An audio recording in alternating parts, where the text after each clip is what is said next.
During a work Zoom on her laptop, my girlfriend forgot to mute her mic. I heard her whisper, "God, I hope he doesn't propose. How do you politely reject a man who pays your rent?" Her coworker said, "Just marry him, then divorce later." They laughed. I just closed my screen. This morning, she woke up to a disconnected card and 47 missed calls.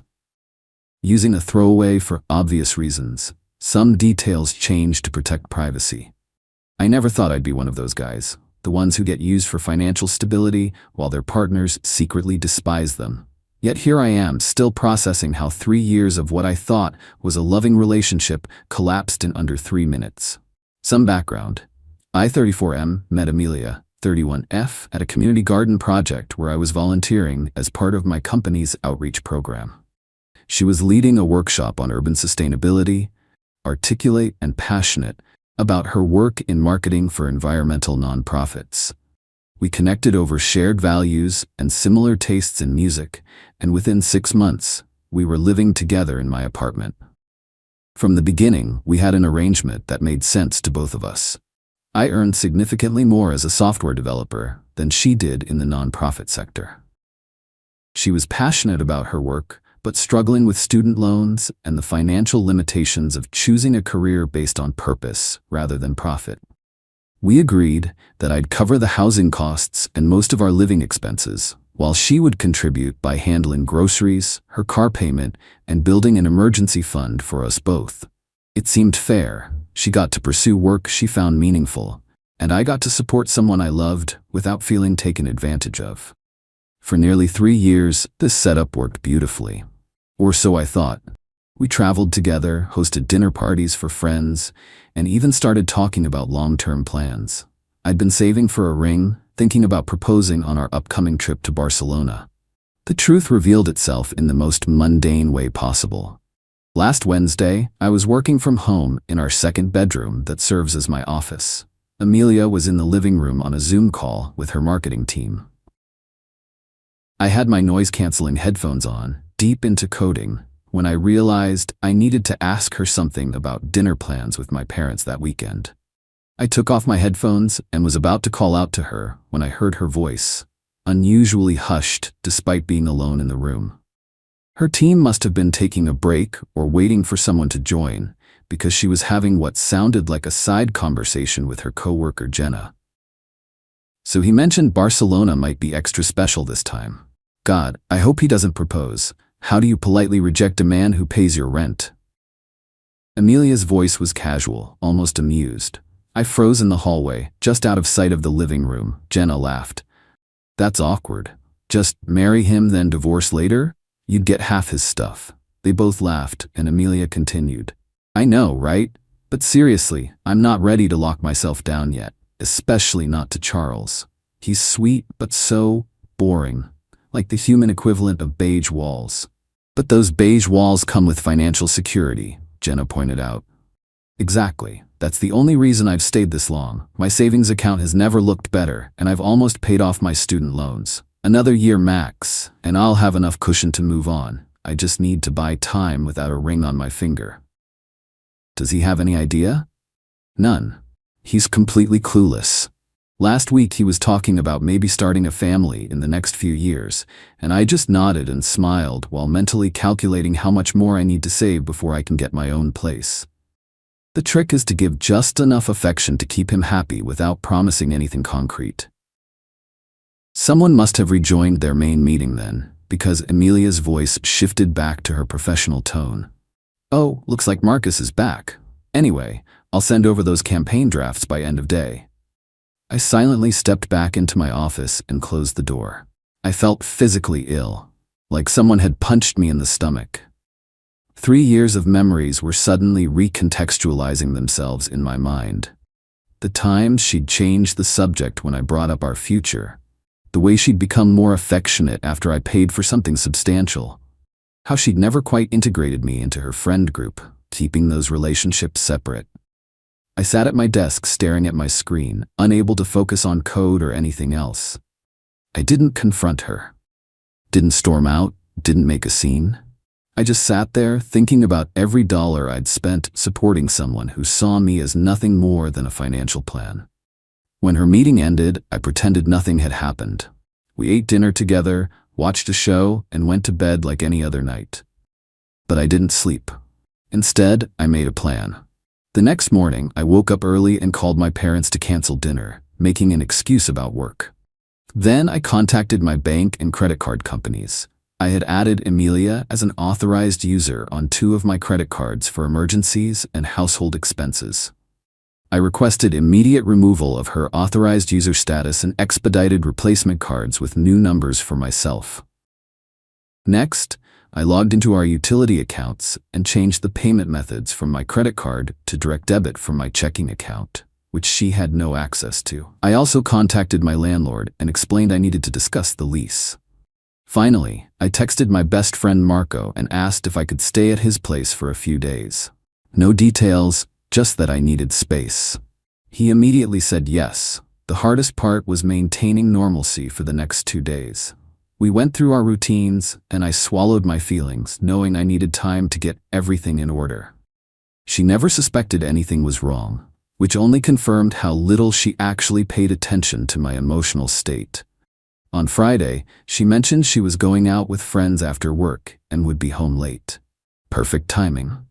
While she was out, I packed essential items, clothes, important documents, my work equipment, and a few sentimental possessions. I left her access to the apartment.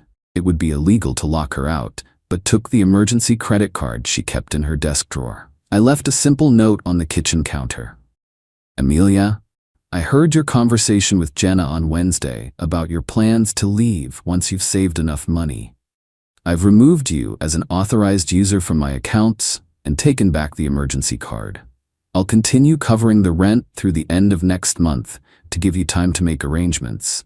But all other financial support ends today. I deserve better than to be someone's financial plan while they wait for something better to come along. Charles. Then I drove to Marco's place and turned off my phone. When I turned it back on Sunday morning, I had 47 missed calls from Emilia, 16 voicemails, and 39 text messages, ranging from confused to angry to pleading. Apparently, she had tried to use the credit card for a bar tab Friday night and found it declined. Coming home to an empty closet and my note had sent her into a panic. From her messages, I could track the evolution of her response. First, confusion. What conversation with Jenna? I don't understand what's happening. Then anger. You're overreacting to something you misheard. This is insane. Followed by damage control. Baby, please call me. There's been a huge misunderstanding. And finally, when none of that worked, the truth with a spin. Okay, fine. You heard something, but it wasn't what you think. I was just venting about proposal pressure. Everyone says things they don't mean sometimes. Her last few messages revealed her true concern. Not that she'd lost me, but that she'd lost her financial safety net. I can't afford this place alone, and you know that. What am I supposed to do? I have $1,726 in my account total. My student loan payment is due next week. You can't just cut me off like this. At least talk to me about a transition plan. This isn't fair. Fair. That word stuck with me. What wasn't fair was pretending to love someone while secretly using them. Marco has been incredible through all this. When I finally told him what happened, he wasn't even surprised. Apparently, he and my other friends had noticed how transactional Emilia's affection seemed, but hadn't known how to bring it up. She was always more interested in what you could provide than who you are, he said. The most revealing part came yesterday when I finally answered a call. Not from Emilia, but from her coworker Jenna. She was horrified about what had happened. I need you to know I never thought she was serious, Jenna said. I thought it was just dark humor between friends. Then she told everyone at work you abandoned her without warning, and I couldn't stay silent. This isn't the first time she's done this. According to Jenna, Emilia had lived with 2 other boyfriends under similar arrangements before me. Each relationship followed the same pattern. Find a financially stable partner, create an arrangement where they covered major expenses, save aggressively, then move on when she had enough cushion. One of those exes apparently worked at the same company briefly, which is how Jenna knew the details. She has a spreadsheet, Jenna told me, with projections of how much she needs to save before she can graduate from the relationship. Your name is literally in a cell next to a dollar amount. That conversation finally helped me feel validated rather than naive. This wasn't about me being boring or beige. It was about Amelia having a calculated approach to relationships that had nothing to do with genuine connection. It's been 10 days now. I've moved back into the apartment after Amelia found a friend's place to crash at. I've given her until the end of next month to remove her things, as promised. She's tried multiple approaches to get me to reconsider. Apologizing, gaslighting, guilt-tripping, even showing up with lingerie under her coat one night. I didn't let her in. The financial aftermath has been eye-opening. Looking at my accounts, I calculated that I've spent approximately $64,000 supporting Amelia over 3 years. Rent, utilities, vacations, meals out, gifts, all while she was squirreling away her income and planning her exit. Her claims of only having $1,726 turned out to be another manipulation. After one particularly angry call where I refused to reinstate her as an authorized user, she inadvertently revealed she has a separate savings account I never knew about with over $27,000 in it.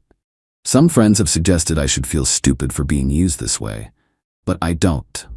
I entered the relationship with genuine intentions and lived according to my values. The fact that someone took advantage of that doesn't make me naive. It makes her calculating. I've already donated the engagement ring to a charity auction. Somehow, watching something that represented my manipulated future being transformed into funds for a good cause healing. As for the 47 missed calls that started this saga, they've now grown to over 100, but they're increasingly from unfamiliar numbers as Amelia apparently borrows friends' phones when she realizes I've blocked her. I've stopped answering unknown calls altogether. The strangest part of all this is how much lighter I feel despite the heartbreak. There's a peculiar relief in having your worst suspicions confirmed. No more second-guessing or wondering if you're imagining problems. I don't regret supporting someone I loved. I do regret that it wasn't real on her end. But at least I found out before a proposal, before marriage, before kids, before I became legally entangled with someone who saw me as nothing more than a financial stepping stone. If there's a lesson here, maybe it's about paying attention to the small inconsistencies in how someone treats you versus how they talk about the future. Or perhaps it's simpler. If you're going to discuss your secret plans to use and discard someone, make absolutely sure you're on mute.